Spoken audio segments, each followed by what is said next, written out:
जब मुझे आपके बीच जाने का मौका मिला है तो मैं अपनी बात को शुरू करते हुए बहुजन समाज में जन्मे सभी संतों, गुरुओं और महान पुरुषों को नमन करता हूं।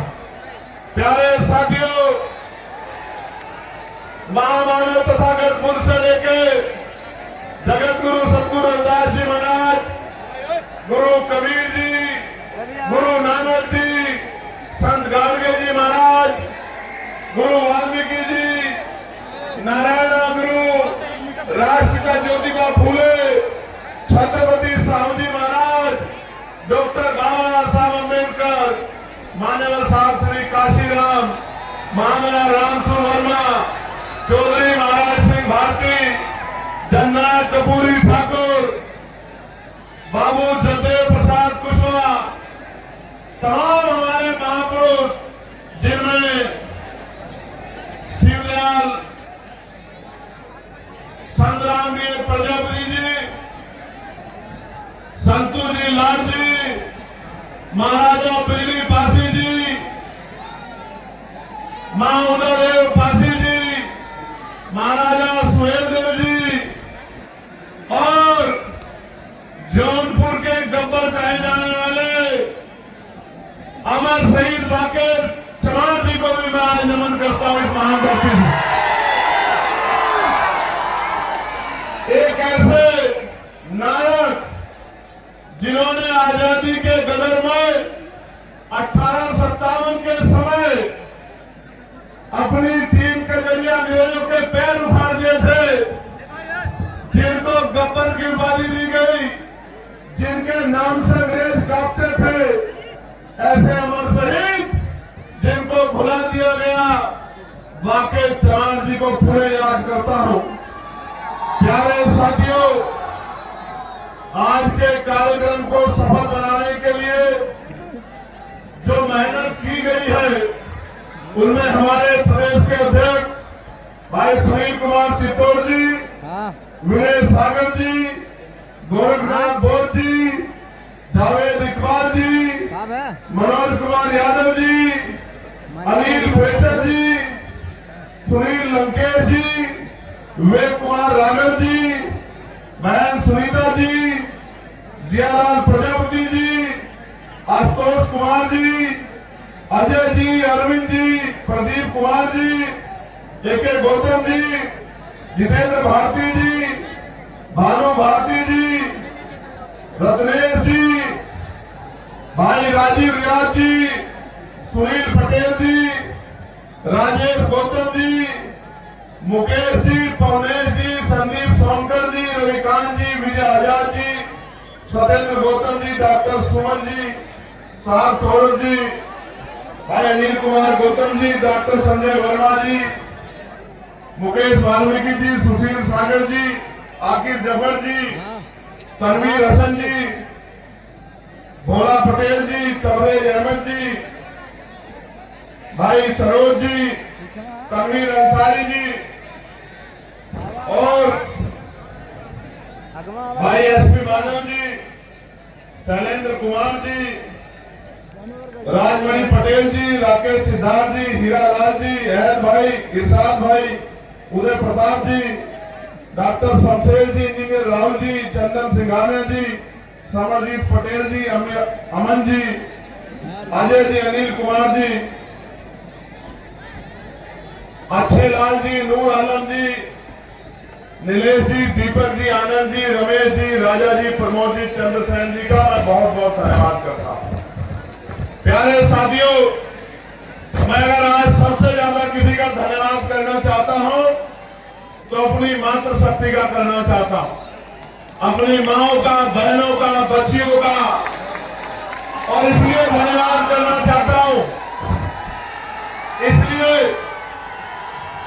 क्योंकि मैंने आने से पहले एक दादी को देखा जो मोटरसाइकिल पे आई है। मुझे नहीं पता वो कहां बैठी है, वो 100 किलोमीटर से आई है, 100 किलोमीटर से मोटरसाइकिल पे। मैंने उन माओं को सुना जो पैदल आ रही थी और उनसे पूछा गया कि आप कहां से आई हैं, तो उन्होंने जो बात कही कि हम अपनी बस लेके आए हैं, का आज मेरे पास कोई जवाब नहीं है, लेकिन अपनी बात को शुरू करते हुए सबसे पहले आपको ये कह रहा हूं, एक अवसर बनने दीजिए। आपके कच्चे घरों की, आपकी गरीबी, बेबसी, परेशानियों पे, तकलीफों को संकल्प करके कहता हूं, जिस दिन अवसर पड़ेगा, एक साल के अंदर अगर आपके घरों में चिराग नहीं जले, आपके दिल से आशीर्वाद नहीं निकला, आपकी परेशानियां हल नहीं हुई और आपकी आंखों के आंसू नहीं सूखे, आपकी भूख, जिनके लिए आज परेशान होना पड़ता, वो भूख नहीं खत्म हुई, आपको मान सम्मान का जीवन न मिला, तो राजनीति छोड़ के घर बैठ जाना। मेरी बात को आप याद रखना। मैं अपनी बात की शुरुआत करता हूं और सबसे पहले मैं यहां के एडमिनिस्ट्रेशन और पुलिस के भाइयों का धन्यवाद करना चाहता हूं। धन्यवाद इसलिए करना चाहता हूं, उन्होंने ऐतिहासिक काम किया है। ऐतिहासिक काम, किसी विधायक की रैली होती है तो भी 8 दिन पहले परमिशन दी जाती है, लेकिन उन्होंने कल रात परमिशन देके जो उपकार हम पे किया है, मैं विश्वास से कहता हूं कि मैं इन अधिकारियों को कभी नहीं भूलूंगा। मेरी बात को आप याद रखें। आप जानिए, जिसके लिए सुबह उठने से लेकर शाम तक प्रदेश का कोई जिला, देश का कोई जिला ऐसा नहीं है जहां से वीडियो जारी करके, मैसेज भेज के ये नहीं कहा जाता कि हम इसको कल का सूरज नहीं देखने देंगे। उसके लिए कल रात को परमिशन आपने दी, मैं आपका आभारी। आपको क्या लगता है, कि इस तरह की चीजों से आप चंद्रशेखर आजाद के प्रति जो प्यार लोगों के दिल में उसको कम कर सकते हैं? नहीं, ये गलत फहमी है आपकी।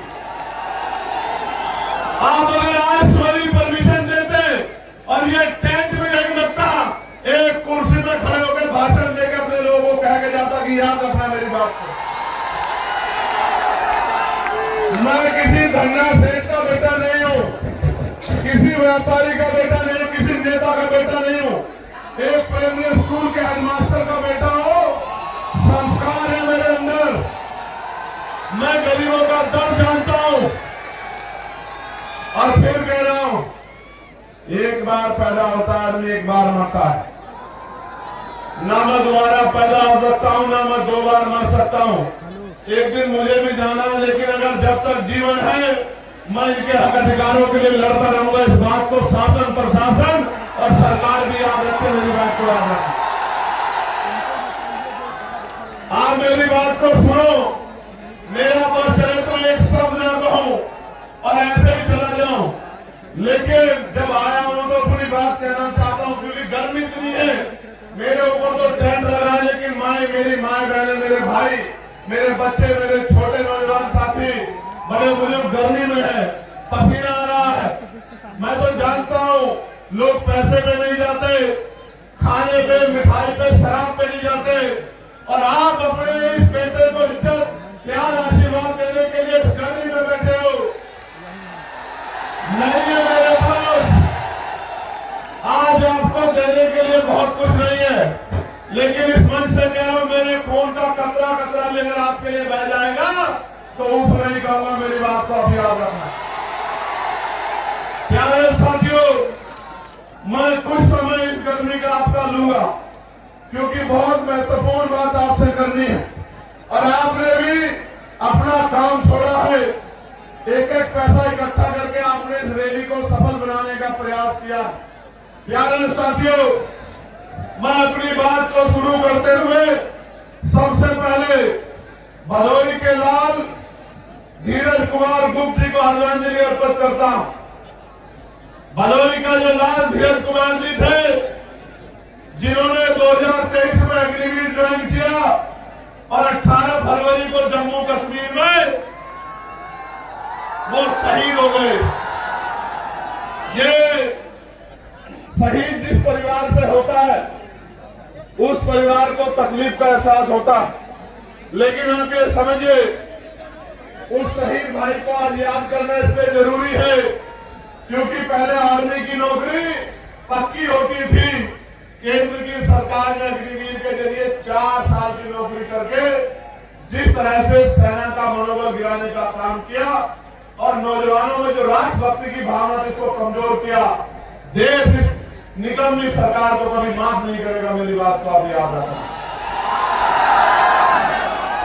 भाई धीरज जी के पिताजी श्याम सुंदर गुप्त जी जो उनसे पहले ही इस दुनिया से चले गए, उस परिवार में जो चिराग बुझे हैं, इसलिए उस परिवार को मैं आदरांजलि भेंट करता हूं। प्यारे साथियों, अगले 20, 25, 30, 40 मिनट मैं जब अपनी बात कहूंगा, मैं आशा उम्मीद करूंगा कि आप मेरी बात को सुनेंगे, क्योंकि अगर आप मेरी बात को सुनेंगे नहीं तो फिर आप घर क्या लेके जाएंगे और मेरी बात पे क्या पहरा देंगे, क्या करेंगे, आपको पता ही नहीं लगेगा। चंद उत्साही नौजवान, मैं उनसे आग्रह करूंगा कि वो शांति से खड़े रहें और शोर मचाने की बजाय मेरी बात पर गौर करें। मैं मानता हूं कि मैं बहुत दिनों में इधर आता हूं तो आपका प्यार बहुत ज्यादा है मुझसे, लेकिन खाली प्यार से काम नहीं चलेगा। खाली प्यार से काम नहीं चलेगा। अगर मान सम्मान चाहिए तो उठ के खड़े होना पड़ेगा, मेरी बात को याद रखना। आपके महापुरुषों के नाम मैंने लिए, उन महापुरुषों का संघर्ष याद करो, उनका बलिदान याद करो, उनका शौर्य याद करो। आप उनके अनुयायी हो, आप चंद्रगुप्त मौर्य जी के अनुयायी हो, सम्राट चंद्रगुप्त मौर्य के। आप सम्राट अशोक के अनुयायी हो, आप भीमा कोरेगांव के उन वीर योद्धाओं के अनुयायी हो, उनके वंशज हो। आप अपनी ताकत को भूल बैठे हो और जिस दिन आप उठकर खड़े हो गए और आपने फैसला ले लिया, मैं लिख के देता हूं कि सामंतवाद की जड़ें उस दिन जो है कमजोर हो जाएंगी, सामंतवाद का झंडा उस दिन धरती में डर जाएगा। मेरी बात को आप याद रखें। प्यारे साथियों,